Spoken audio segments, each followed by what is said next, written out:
Psychic vampires. How to be one and harm none. Have you been diagnosed as manic? Have people told you you're draining them or they get exhausted around you? Have you noticed that you get very amped up or feel great intensity or anxiety in crowds? Do people find you intimidating just being in their presence? Do you go through hibernation and seem to sleep for days, have no energy, or feel depleted and hard to pull out of that depressive space? If this sounds like the cycles and experience of your life, there is hope. Chapter 6. How to get started. Practice, practice, practice. For the advanced practitioner, most of these practices are likely very familiar. However, I have found that even the basics have new and exciting results as we advance in our techniques. Whether beginning or expanding, these are some fun and useful techniques to get started with feeling and directing the energy around you and within you.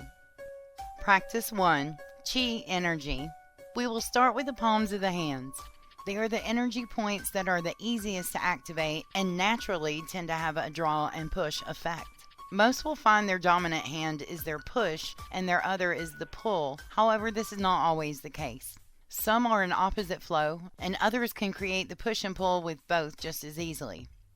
Everyone has that ability as well, but it's not as natural for directors beginning the practices. Rubbing the palms together, creating some light friction, is a great way to activate them. It's common to see energy directors activating their hands before an energy service. I like to rub mine in a circular motion, but back and forth works as well. Do what feels natural in your own movements. My preference is creating circles while ramping up the energies and a few times briskly back and forth to cut the flow when I have completed directing or drawing the energies. There's not a correct way as long as you're pure in intention. I have found, especially while working with energies, many times you'll find surprises or unexpected blockages to get past. Being flexible in your practice is a great way to navigate in areas that are new or uncharted.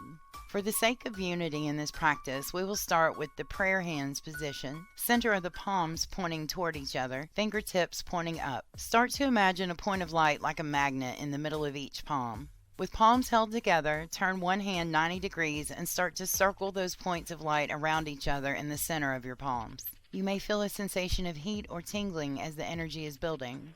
This or some type of physical representation is what you are connecting with to expand the flow. In your mind's eye or third eye chakra, feel it glow and add to the energy in your palms as you start to slowly pull them apart. Imagine the ball of light in your palms growing as if being stretched, and then push back in toward the center just slightly. Can you feel some resistance between the energy in both palms? If you are feeling that resistance, feeling the energies flowing, or feel like you are tapping into that energy source and are ready to expand it, you are ready for the next step in the practice. Otherwise, continue to relax, take 3 cleansing breaths, activating the heart and third eye chakras, and repeat this practice until you are fully aware of the energy flow in your palms. To activate a chakra, I focus on the point of light and its color, green for the heart and purple for the third eye. I visualize those light points growing brighter and larger as they emit a ray of light, either in a cone or in a bubble, to surround my space. Focusing on the cone rays from the chakra point into the palms should enhance the sensations of the energy work. The next step is to make your ball or bubble. I like to use bubbles for energy work that is covering a larger area or radius, and the ball for a more direct and concentrated delivery. Grow the ball in the palm of your hands by slowly pulling them further apart and pushing it back in against the flow, feeling the resistance. You may use your hand to shape the ball as you grow the energy and amass a larger projection, using a projection of bright golden white light. Now what? Now you've built this ball of pure energy and can offer it an intention and release it. Offer it a purpose and release or absorb it. Or you can stretch it out like the bubble I was explaining and create a sphere around any area you wish to be imbued with the energy or intentions you placed into the ball. There are many options on how and what to put into the energy ball based on the intention. Those practices will take more information specific to those purposes, which is why this is just the basics and a great place to start. This is literally all the magical tools required for any manifestation. Energy, or thought, given intent, or momentum, and directed for a purpose, is the magic of creation and the manifesting component in all energy practices. In many ways, it's no different than the prayers said by one and shared with a group for strength. Manifestational energies do not flow with or follow patterns of doctrine. We, however, can use those energies to manifest within those idealisms. This is where we become responsible as deliberate and conscious creators, or continue to keep a karma card. The final key to intentional manifestation is letting it go. Vibrationally align with the feeling of the result and let the universe do the work.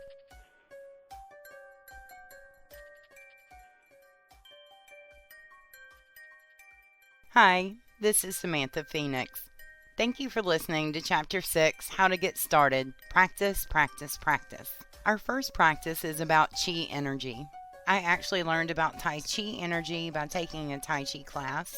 As I learned about the different movements and what the different movements could do internally in the body, I also learned a lot about the Chi energy, how to draw that Chi energy, how to manipulate the Chi energy, and how to pull that energy, push it out and pull it in. Doing the exercise with the palms is one of the first things that we learned in understanding the aura that we project, the energy fields that we project, and how we can draw them in or make them stronger for ourselves and for others if we're doing healing energy work. Many people can naturally feel energies. Even if that's not what is understood, that's still what is happening. We are always collecting information in the energy around us. We process that information in different ways based on our understanding and oftentimes our perceptions. But the truth is, it's just energy.